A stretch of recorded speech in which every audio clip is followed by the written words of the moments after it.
साथियों नमस्कार। मैं डॉक्टर मोहित शुक्ला शिक्षा संसार ऑनलाइन चैनल पर आप सभी का बहुत बहुत स्वागत करता हूं। इस समय जीआईसी एलटी ग्रेड का फॉर्म भरा जा रहा है, जीआईसी लेक्चरर का फॉर्म भी भरा जा रहा है। फॉर्म भरते हुए आपके मन में तमाम तरह के संशय अभी भी व्याप्त हैं। ईडब्ल्यूएस को लेकर, डोमिसाइल को लेकर, जाति प्रमाण पत्र को लेकर, फॉर्म में करेक्शन को लेकर, किस कैटेगरी में फॉर्म भरें, इन सारे प्रश्नों को लेकर हमने 2-3 बार आपसे बातचीत किया, लेकिन आपके मन का संशय दूर होने का नाम ही नहीं ले रहा है। आप बार बार कमेंट सेक्शन में आकर वही सवाल पूछते हैं। आपको सबसे पहले ये स्पष्ट कर दें कि शिक्षा संसार ऑनलाइन चैनल के माध्यम से जो भी बातचीत आपको बताई जाती है वह 100% सही होती है। उसमें किसी भी प्रकार का कोई संदेह आप नहीं प्रकट कर सकते। हम वही बातचीत आपसे करेंगे जो 100% सही होगी। क्योंकि टीचिंग एग्जाम को लेकर एक व्यापक अनुभव है हमारे पास। प्राइमरी से लेकर प्रोफेसर तक ऐसा कोई एग्जाम नहीं है जिसको हमने ना पास किया हो। अन्य चैनलों की तरह और अन्य चैनल पर बातचीत करने वाले लोगों की तरह हम सामने आकर आप आत्ममुग्धता से भरी हुई बातचीत नहीं करते कि हमने इतने गवर्नमेंट एग्जाम पास किए, इतने गवर्नमेंट एग्जाम क्रैक किए। सारी बातचीत हमको नहीं आती, हम आत्ममुग्धता नहीं प्रदर्शित करते। लेकिन शिक्षा जगत में जो भी चीजें हैं उसको लेकर शिक्षा संसार ऑनलाइन चैनल के माध्यम से जो भी बातचीत आपसे की जाएगी, आप यकीन माने वह 100% सही होगी।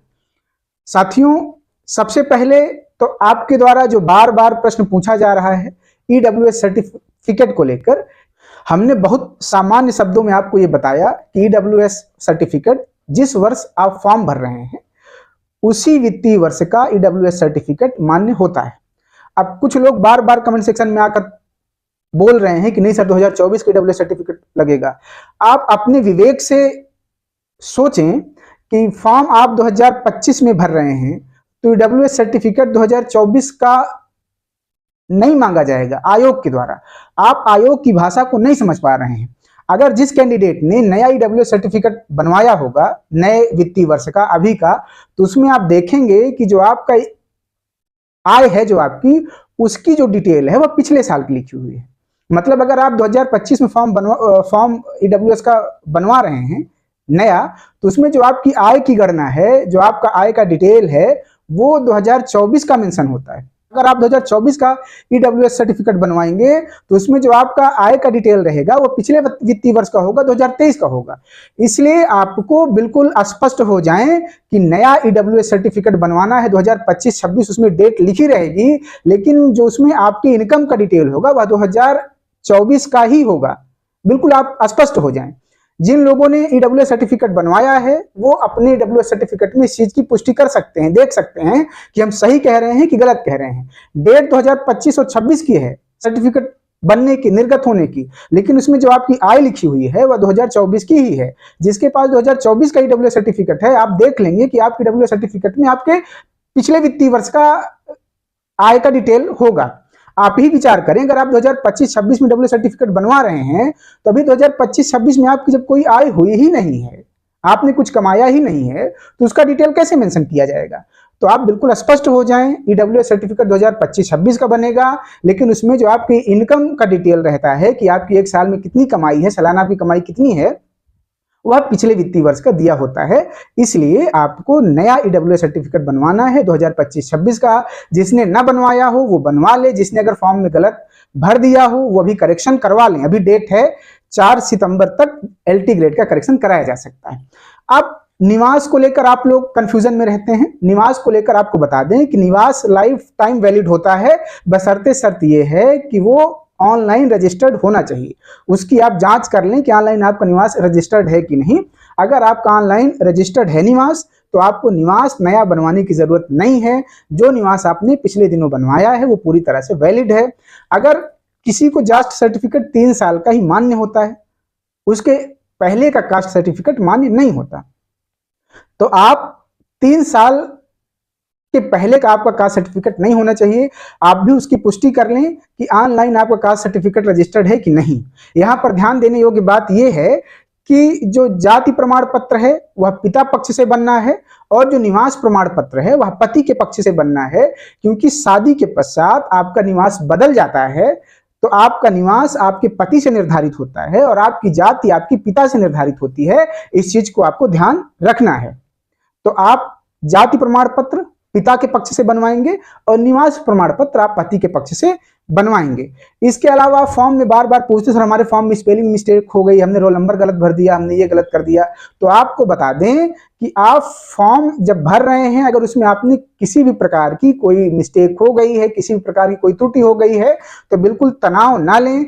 4 सितंबर तक उसका आप करेक्शन करवा सकते हैं। 28 अगस्त तक फॉर्म भरा जा रहा है, 4 सितंबर तक फॉर्म में करेक्शन की डेट है। आप करेक्शन की तिथि तक अगर आपके फॉर्म में किसी प्रकार की गड़बड़ी है तो आप बिना तनाव लिए, बिना परेशान हुए उस फॉर्म में आप साइबर कैफे में जाएं, अपना संशोधन करा लें।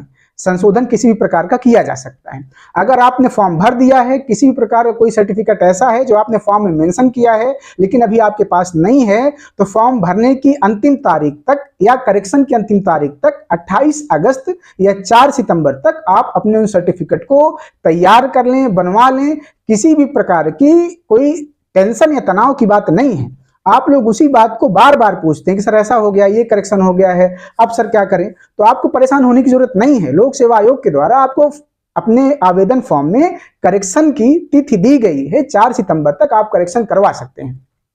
आपके नाम में कोई दिक्कत हो जाए, एड्रेस में कोई दिक्कत हो जाए, रोल नंबर में कोई दिक्कत हो जाए, जो भी आपके डिटेल में अगर किसी भी प्रकार की कोई त्रुटि है तो उसको आप 4 सितंबर तक सही करा सकते हैं। अगर आप एलटी का फॉर्म भर रहे हैं, अगर आप लेक्चरर का फॉर्म भर रहे हैं, तो आपको पता है कि लेक्चरर का फॉर्म 12 अगस्त से 12 सितंबर तक, जी हाँ, जीआईसी लेक्चरर का फॉर्म 12 अगस्त से 12 सितंबर तक भरा जाएगा। 19 सितंबर तक जीआईसी लेक्चरर में करेक्शन की डेट है, तो आप 12 अगस्त से लेकर के 12 सितंबर तक फॉर्म भरें। अगर फॉर्म में किसी भी प्रकार की कोई त्रुटि हो जाती है तो उसको आप 19 सितंबर तक करेक्शन करा सकते हैं।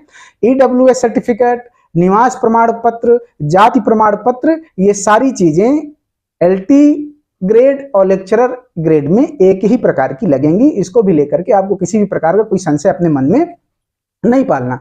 अब आप लोग बार बार प्रश्न पूछते हैं कि सर किस कैटेगरी में फॉर्म भरें, हमारी कैटेगरी में सीट कम है, ईडब्ल्यूएस में सीट कम है, ओबीसी में सीट कम है, क्या हम जनरल में फॉर्म भर सकते हैं?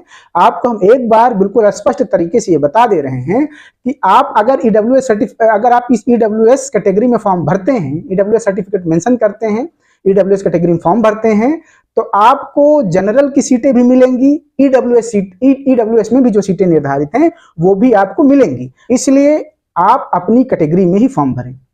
महिलाएं बार बार कंफ्यूज होती हैं कि सर पुरुष संवर्ग में ज्यादा सीटें हैं, महिला संवर्ग में कम सीटें हैं, तो आप बिल्कुल स्पष्ट हो जाएं, आपको अपने संवर्ग में ही फॉर्म भरना है। आप महिला संवर्ग में ही फॉर्म भरेंगी, पुरुष संवर्ग में आप फॉर्म नहीं भर सकती। ये भी आपको आश्वस्त कर दें कि महिला संवर्ग की जो मेरिट है वह पुरुष संवर्ग से 2 से 3 अंक हमेशा कम जाती है। आप एससी कैंडिडेट हैं और अगर आप परेशान हो रहे हैं जनरल की सीटें देख करके, तो आप एससी वाली सीटें आपको मिलेंगी, उसमें कोई भी जनरल नहीं जा सकता। आप अगर अच्छा नंबर पा गए तो आप जनरल में भी फाइट कर सकते हैं, जनरल में भी आप ओवरलैप कर सकते हैं।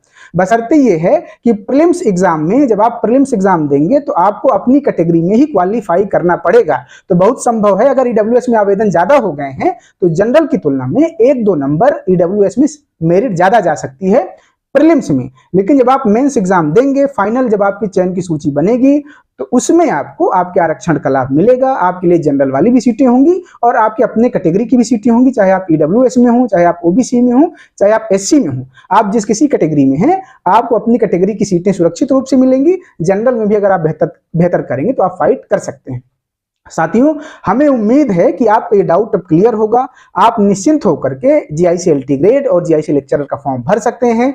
बिल्कुल भरें। अगर किसी भी प्रकार का कोई संदेह है तो शिक्षा संसार ऑनलाइन चैनल पर आप कमेंट करें, अपना प्रश्न पूछ सकते हैं। हमारे द्वारा, हमारी टीम के द्वारा आपके सवालों का जवाब दिया जाएगा। यकीन माने, हम जो भी बातचीत करते हैं 100% ऑथेंटिक बातचीत करते हैं। हम अपने इस चैनल के माध्यम से जो बातचीत करते हैं, आप उस पर आंख मूंद कर भरोसा कर सकते हैं। हम किसी भी प्रकार के स्वार्थ सिद्धि के लिए आपसे बातचीत नहीं करते। यह बातचीत हम स्वांतः सुखाए करते हैं। इसलिए शिक्षा संसार ऑनलाइन चैनल के माध्यम से जो बातें की जा रही हैं उस पर आप भरोसा जता सकते हैं। उस आधार पर आप अपना कार्य भी संपादित कर सकते हैं। आज की वीडियो में इतनी बातचीत। आप भी शिक्षा संसार ऑनलाइन चैनल को सपोर्ट करें। इस तरह की तमाम बातचीत के लिए चैनल को सब्सक्राइब करें। अपना प्यार दें। धन्यवाद साथियों, नमस्कार।